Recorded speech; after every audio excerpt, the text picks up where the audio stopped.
If you see any of our young boys today, I would like for you to just sort of take them and squeeze them. And the reason that I say that is because last night we had a boys' Devo and a back-to-school event, and we had a slip and slide, and they put more laundry detergent on that slip and slide than I can possibly imagine, and I'm not sure the suds will ever come out of those boys. So if you squeeze them hard enough, I'm pretty sure that suds will come out of them. We had a lot of fun. Our girls are going to have an event today, and we're thankful to the Hills for hosting that for them. Joshua chapter 4. So I told you to turn to 6, but we're going to wrap up with 4 right quick before we get into 6, because I have an inability to get through a lesson, but when I have something I want to say, I just can't let it go. So in Joshua chapter 4, we were talking about the memorial stones, if you remember. And, we had our outline where in the first 9 verses, they selected 12 stones. They had each one of the tribes had someone who took a stone from the Jordan and took it over to the other side as they were crossing over. We talked about the memorial that Joshua set up with 12 stones actually in the river while it was dry at the feet of those who were bearing the Ark of the Covenant, where those priests were. And then we talked about the priest as they brought the Ark of the Covenant out of the Jordan and how it returned just as it had been before, above flood stage, the waters raging, sort of completing that miraculous event to say that our God can stop these waters and He can return them back just like nothing ever happened, other than the fact that now the children of Israel are in the promised land. And then we ended up the chapter and we talked about the whole idea of memorials and what they're good for, and that when the children had questions in years to come, that this would be a way that they could go back to that memorial of those 12 stones.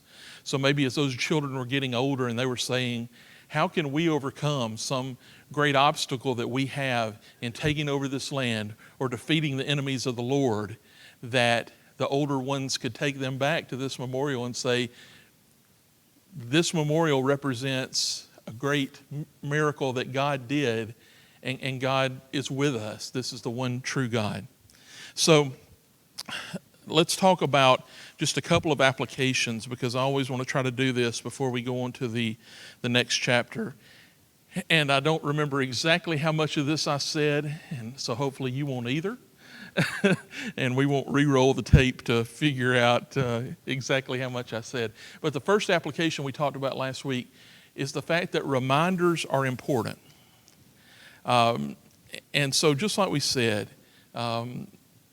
we forget things over time. And I remember talking to you last week about memorials like the 9/11 memorial, and that was an opportunity for us to bring back to mind, to make more real to us, even something that we remember but maybe has faded in our memory.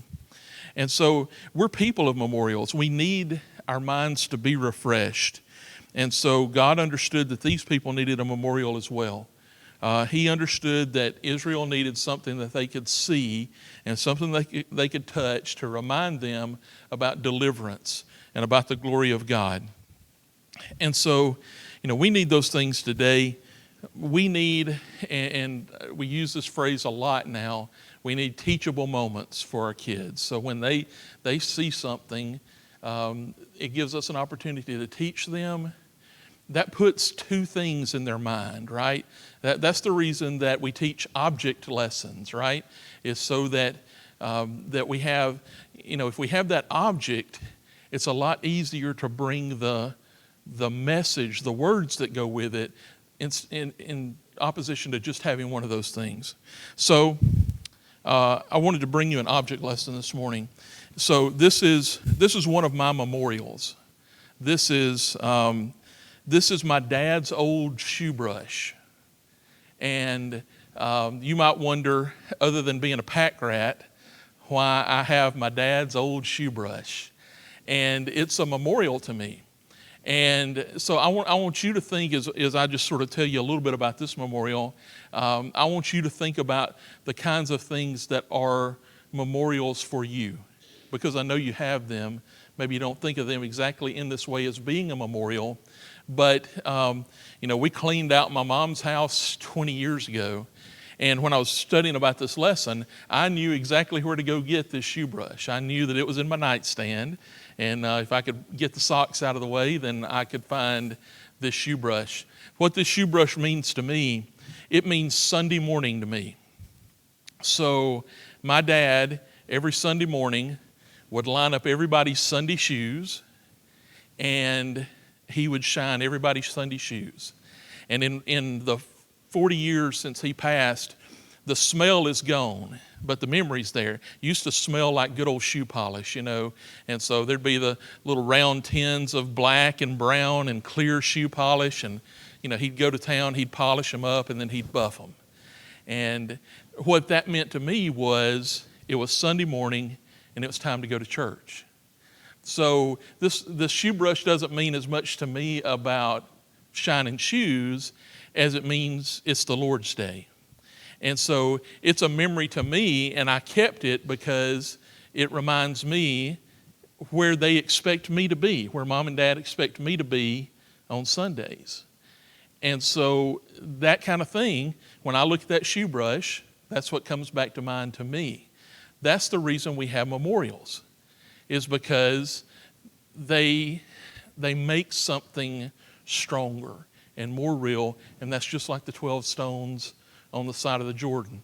Think about what, and one of these days I've told Jonathan sort of a little bit about what that's about, but I'll tell him more about it someday, and so think about, what are the teachable moments that you need to share with your kids. One of the greatest things to me about getting old is telling stories. You get more stories. Your book gets fuller of stories and experiences and continued life events to share with people. That's what I love about, I'm not saying y'all are old, but overall, this is a little more experienced group than those young whippersnappers that are back in the fellowship hall. But one of the biggest blessings that we have with older people is I love to hear stories. And because they have meaning and they teach us things, and the things that we can share with our children, don't forget about how important memorials are. So let's bring it back to a couple of things that are memorials for all of us.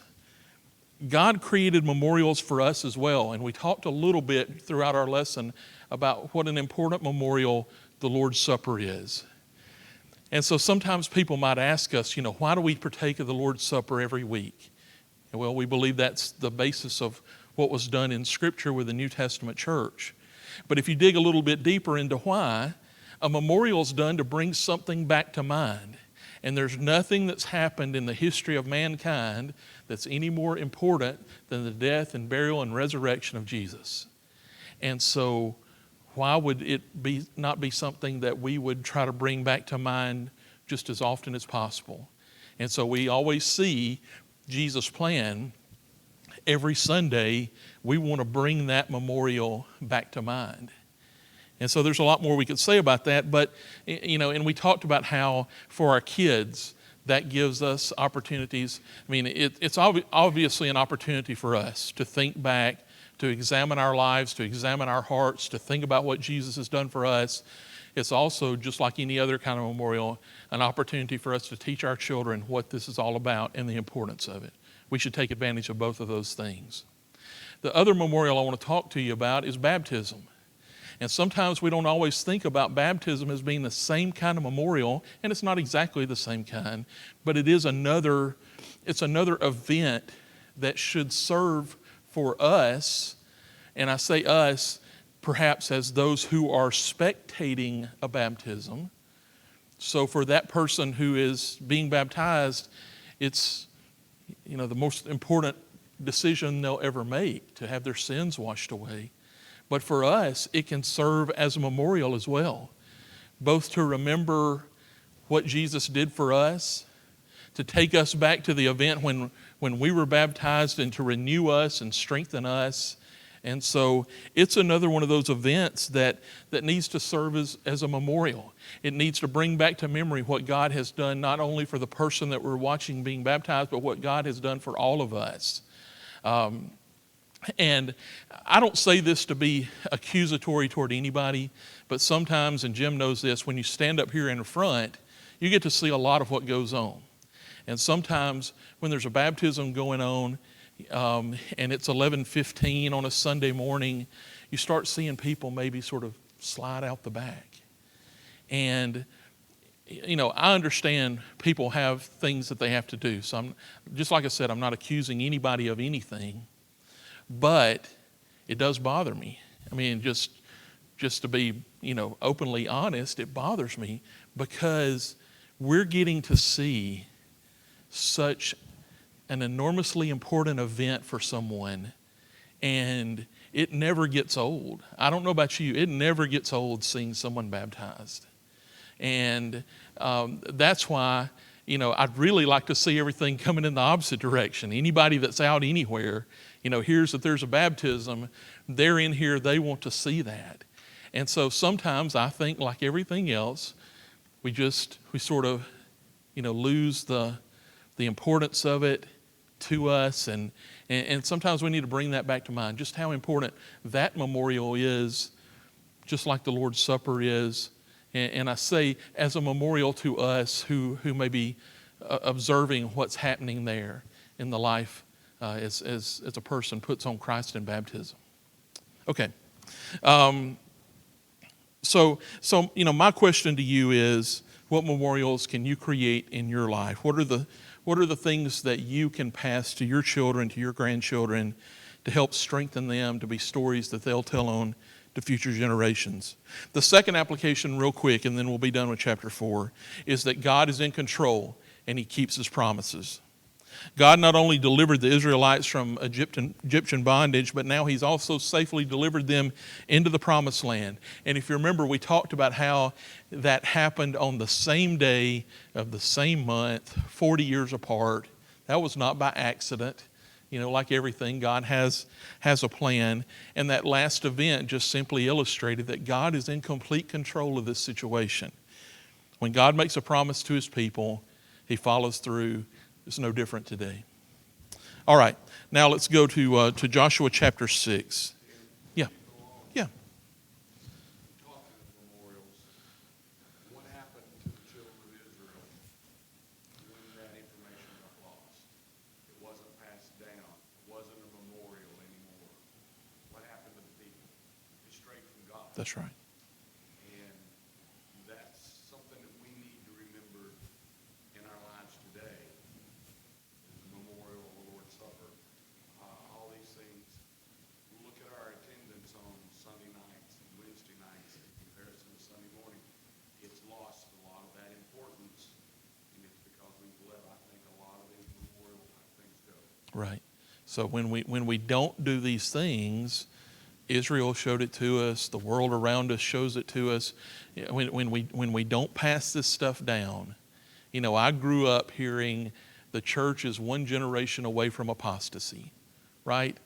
And you probably heard that, and your parents heard it, and your grandparents heard it, and their great-grandparents heard it. And the reason that we all heard it is because it's true.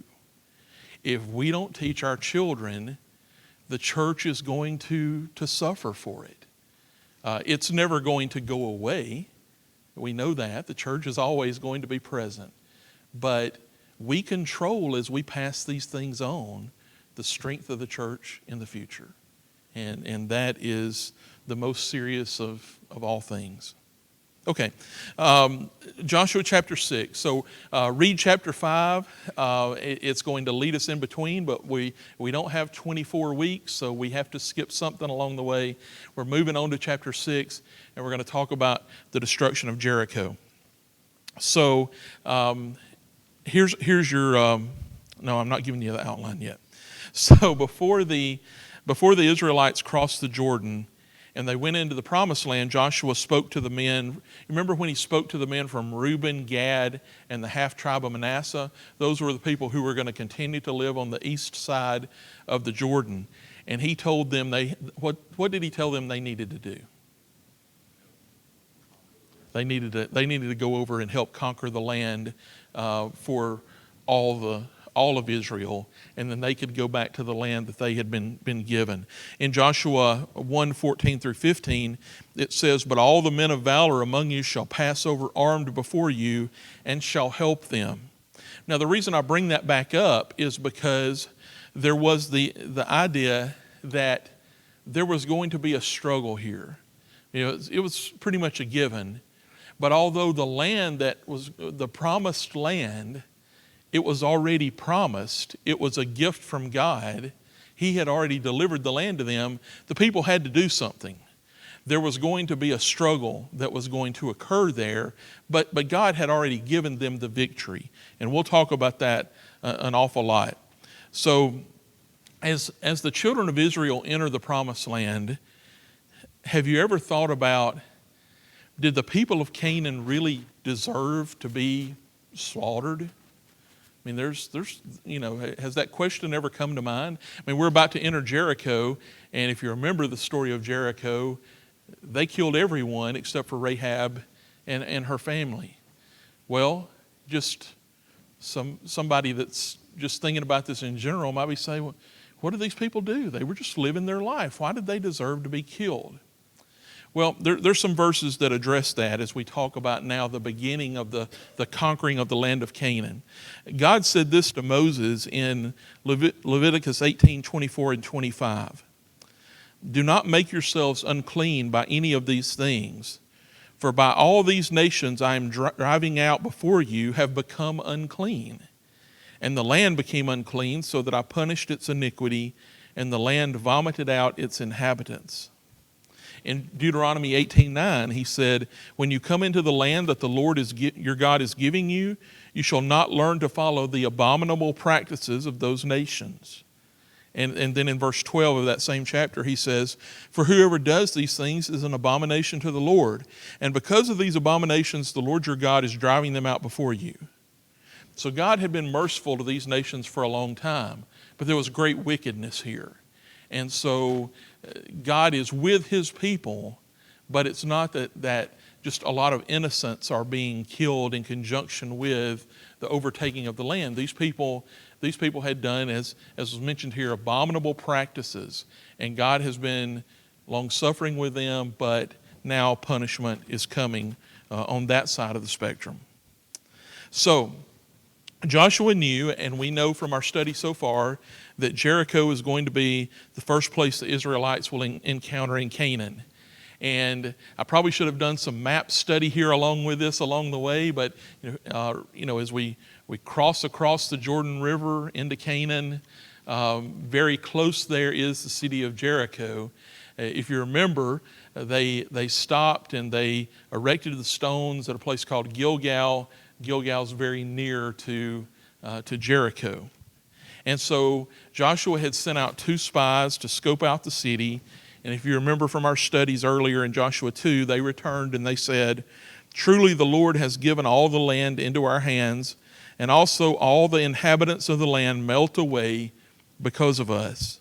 So there was a great amount of confidence in Israel at this time. But even so, there was work that had to be done. God promised to give the people the land, but they still had to secure it. And the people of Jericho weren't just going to surrender. Now, the fact that they were scared is one thing, but it was not just going to be where they surrendered and walked away. There was going to be a battle that was going to occur. So God presented the instructions for Joshua and the Israelites to take Jericho, and it came in an unexpected way. A man holding a sword confronted Joshua in chapter 5, verse 14. Go back and read that. And he identified himself as the commander of the army of the Lord. So Joshua's immediate response, if you go back to chapter 5, is that he fell on the ground and he worshiped him. Who do you fall on the ground and worship? not man, not an angel, not just any angel, but you fall on the ground and you worship God. And so I remember a study that we did about angels a while back in here, and we talked about the angel of the Lord and the appearance of the angel of the Lord in the Old Testament, and that it appears that the conclusion that we draw about the angel of the Lord can be the same thing that we can draw here, and that this appears to be the form that Jesus took in the Old Testament, and that God is now here in the presence of Joshua. He falls on his face, he worships him, and he receives his instructions. And so now think about all the parallels that we've talked about. So what parallel does this bring to mind as you back up and think about Moses? When did he fall on the ground? When did he take his shoes off? Burning bush, right? So at the very beginning of Moses' charge for what he was to do to deliver the Egyptians, the presence of God in the burning bush, the being on holy ground, the reaction of Moses, and here the same thing happens. This reinforces even more Joshua's position as the leader of the people of Israel. And also one thing that it brings back to mind is it doesn't matter if it's Moses, it doesn't matter if it's Joshua. What matters is if God's present. And he was present there, and he was going to be responsible for this deliverance. Here's your outline for chapter 6. So we'll talk about an unusual strategy in verses 1 through 11. In verses 12 through 21, we'll talk about the fact that there are no spoils of battle. So we'll talk about what that means, no spoils of battle.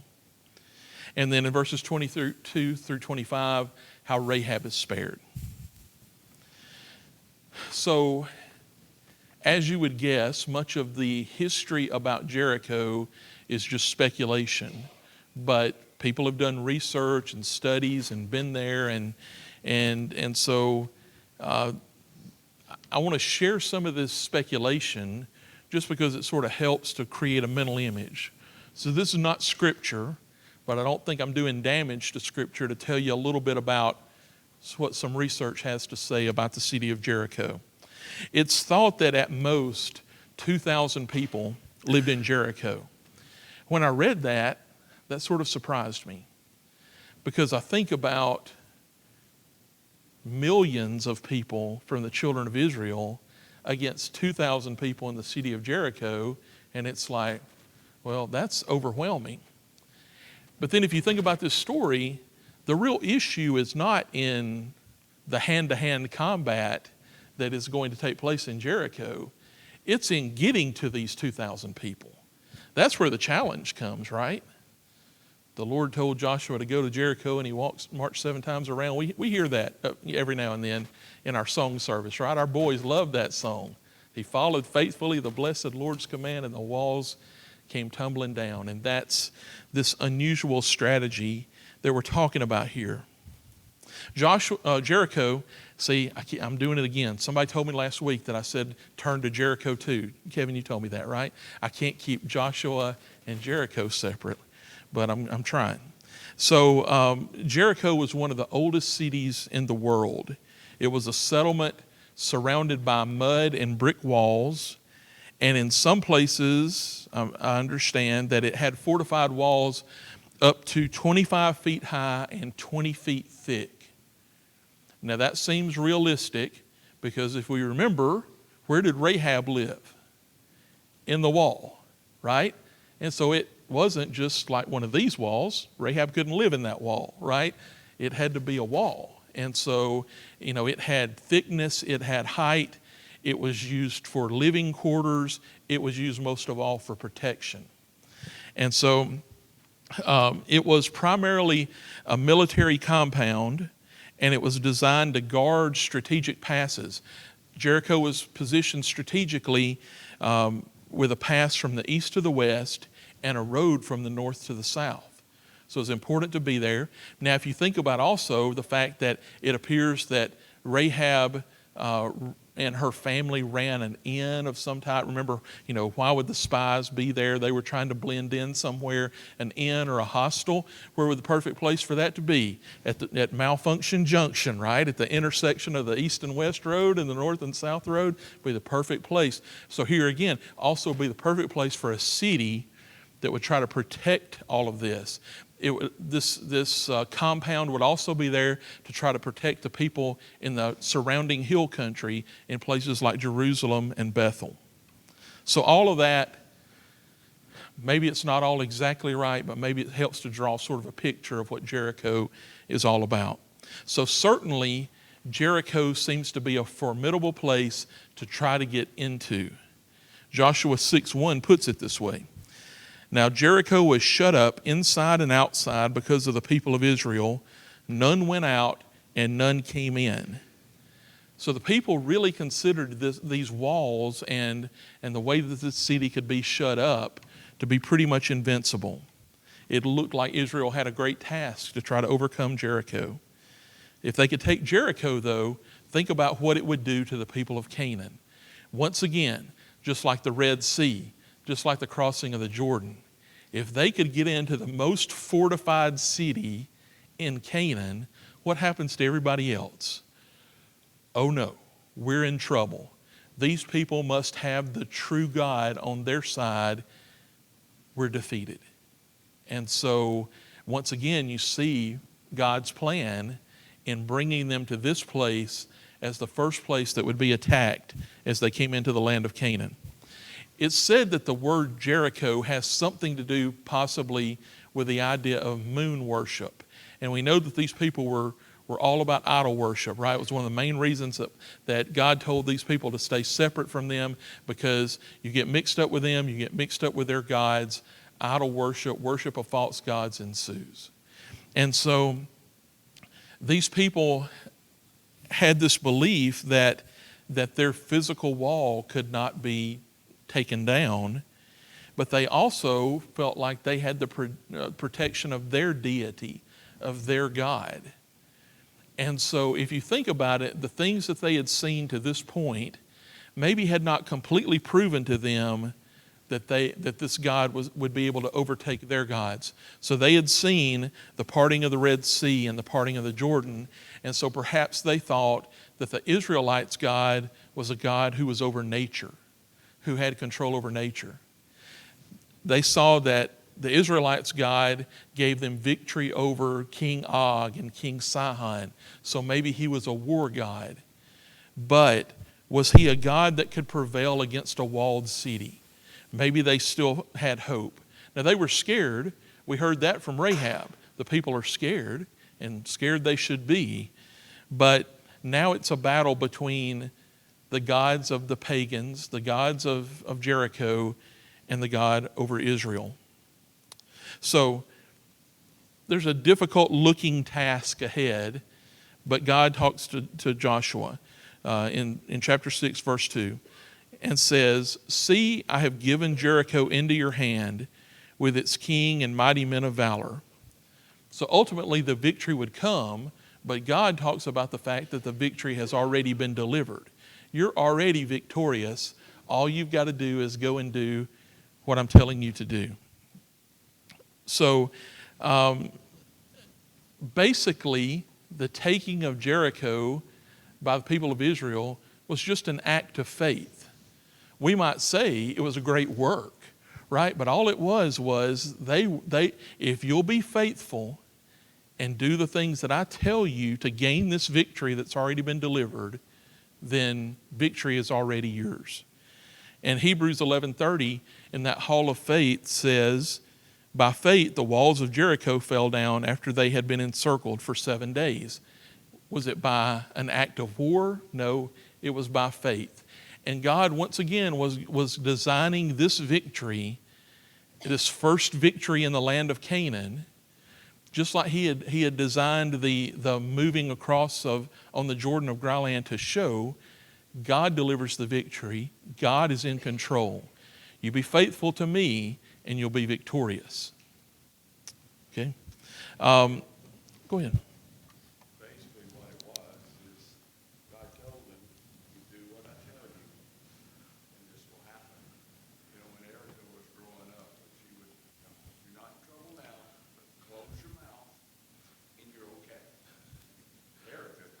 So what happened? Erica got in trouble. Now, if the people marching around Jericho had decided, well, we're going to do something different, it wouldn't have happened. Yeah, They did what God told them to do. that's right. And, we'll steal a little bit of thunder out of the applications for this lesson later on. But has anybody ever told you, what in the world is this baptism all about? What in the world? You're getting dunked in water, and that's supposed to mean something? Something magical happens? No. Right? What's special about this water up here? It just came out of the faucet. It's Leeds City water. What's special about it? And the fact of the matter is, what's special about it is the same thing that was special about marching around a city. It's about obedience, doing what God says. And sometimes God gives us commands that are not understandable when you're trying to figure it out. How does A plus B equal C? How does all of this work out? 1 Corinthians 1's later in my notes somewhere, but it talks about how, God uses the foolishness of men to confound those who don't want to follow him. And this is exactly what we're talking about. If you're trying to figure it all out, you know what that's not? It's not faith. Faith is doing what God says for us to do. That's what they did here. That's what God expects of us. That's the way God expects us to live to live our lives, a life of faith to him. Not when somebody tries to test our faith, not when, and not to again get too far ahead, but can you imagine what was going on here with the people of Jericho? So they were scared. So I'm thinking on day one, they might have sort of peeked their head just a little bit up over the roof and say, these folks are surrounding us. What are they about to do? Do they know how to climb this wall? And they march around and they blow trumpets. And then they go home or back to camp. And then day two, they do it, and maybe the folks start getting a little bolder. And again, I'm just guessing what's happening. I'm sort of thinking by day 6, there's people sitting up on top of the wall of the city with their legs hanging over watching the parade, right? Because they're thinking, what in the world is going on with these people? What are they doing? They're just marching around the city. We thought they were coming to take us. And they just march around and they blow their horns and they go back. What are they doing? And so, once again, people who don't have the Word of God, don't have faith in God, sometimes they don't understand. And the other part of this is sometimes we don't understand. We're not supposed to figure all of this out. If you figure everything out, you know what that's not? It's not faith. And so our responsibility is to be faithful to God, to do what he says, to follow his commands. That's what obedience to God is all about.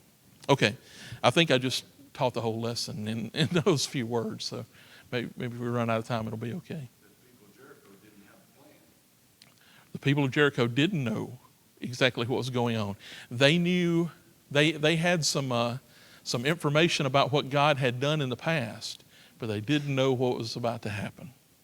So let's go to verses 6 through, let's talk about the battle plan for just a second. So rather than arranging the troops in some kind of order of units, basically told them, you march around the city, and this is verses 3 and 4. You shall march around the city, all the men of war going around the city once. This you shall do for 6 days. 7 priests shall bear 7 trumpets of ram horns before the ark. On the 7th day you shall march around the city 7 times, and the priests shall blow the trumpets. Upon hearing the trumpets, the people were to shout with a great shout. And then when the Lord's instructions were followed, verse 5 says, then all the people shall shout with a great shout, and the wall of the city will fall down flat, and the people shall go up, everyone straight before him. So there wasn't going to be a battering ram used. There wasn't going to be any method of that wall falling. And I don't know this, and I haven't studied enough to really get the feel, but when I read these words, and I don't know about you, but I read this image of the walls falling flat. it brought to mind to me when Jesus was crucified and when he died, the temple, what am I talking about? The curtain in the temple, the veil in the temple, ripping from top to bottom, right? The representation that God is doing this, right? It's happening from the top to the bottom. And I thought about this falling flat. What if it said the walls fell in? Might give the impression that the children of Israel were knocking it down. But I just get this picture of falling flat being, it just collapsed. It just fell straight down. Now that might not be exactly right, but when you read that and you think about everything that's going on here, the whole idea is God's giving the victory. And I just get the impression of sort of things just being just pushed straight down as God delivers to the children of Israel the victory. Now, what else happens when people march around a city and you've got hundreds of thousands of warriors marching around a city and the wall collapses? And now everybody's ready to charge, right? So if the battle was going to be fought in a different way, they had to find gates of the city, some way to break through the gates, some way to get in. But now you see, even one more time, the brilliance of the Lord's plan. I'm going to surround the city. I'm going to collapse the wall and then charge. Everybody has a place to get into the city, to go in, to attack. There's no need for there to be different units in different strategic locations. There's no wall anymore. Everybody goes in to take over the city. All right, verses 6 through 11. Some of this may be recapping as we've talked about some of this stuff already. Let's read verses 6 through 11. So Joshua the son of Nun called the priests and said to them, "Take up the ark of the covenant, and let 7 priests bear 7 trumpets of ram's horns before the ark of the Lord." And he said to the people, "Go forward, march around the city, and let the armed men pass on before the ark of the Lord." And just as Joshua had commanded the people, the 7 priests, bearing the 7 trumpets of ram's horns before the Lord, went forward, blowing the trumpets, with the ark of the covenant following them. The armed men were walking before the priests who were blowing the trumpets, and the rear guard was walking after the ark while the trumpets blew continually. But Joshua commanded the people, "You shall not shout or make your voice heard, neither shall any word go out of your mouth until the day I tell you to shout. Then you shall shout." So he caused the ark of the Lord to circle the city, going about it once, and they came into the city and spent the night in the camp. They came into the camp, rather. They weren't in the city yet. They came into the camp and spent the night in the camp. So Joshua repeated the instructions to the people, and the people obeyed. So it's also interesting to see here in this section that there are all of the warriors, and there are the priests with the trumpets, and what else is going around the city? What else was in that caravan? The Ark of the Covenant. So once again, one more reminder to Israel and to the enemies of Israel that God is delivering this victory. That this ark, which represented the very presence of God, was in this circling of the city. And so God is delivering this victory to the people. All right, let's go on and we'll move on to the next section, to verses 12 through 21 that we're calling No Spoils of Battle. Verse 14 tells us that the army followed the directions of God for 6 days. It says the second day they marched around once, and then they did that for 6 days. And then there's an important point that's found in verse 13. And it's the one that we just mentioned about before the ark and after the ark, and the ark was being carried around, and the prominent role that the ark played. The ark is so important that if you go back and look at it in chapter 6, it's referred to 10 times. And so this point is being driven home that this is God with his people. God is powerful and able to deliver. So on the 7th day, the people followed the specific instructions that applied to that day only. They marched around 7 times. They awaited the blast of the priest's trumpets. And according to verses 15 and 16, they shouted when Joshua instructed them to do so. And as God has predicted, the wall fell down flat. So when the wall fell flat, we read the following. So the people shouted and the trumpets were blown. As soon as the people heard the sound of the trumpet, the people shouted a great shout. The wall fell down flat so that the people went up into the city, every man straight before him, and they captured the city. Then they devoted all in the city to destruction, both men and women, young and old, oxen, sheep, and donkeys, with the edge of the sword. Now, in the middle of this section of Scripture, chapter 7 or chapter 6, around verse 17, it provides us with the information that Joshua provided regarding what was supposed to go on in Jericho. And the city and all that is within it shall be devoted to the Lord for destruction. Only Rahab the prostitute and all who are with her in her house shall live, because she hid the messengers whom we sent. But you keep yourselves from the things devoted to destruction, lest when you've devoted them, you take any of the devoted things and make the camp of Israel a thing for destruction and bring trouble upon it. But all silver and gold and every vessel of bronze and iron are holy to the Lord. They shall go into the treasury of the Lord. Now, this situation was going to be unlike some battles. There are some battles that were fought where the people were allowed to take the spoils of victory. This was not the case, and I think one more situation that God wanted to drive home, this was his victory. This was not the victory of the people.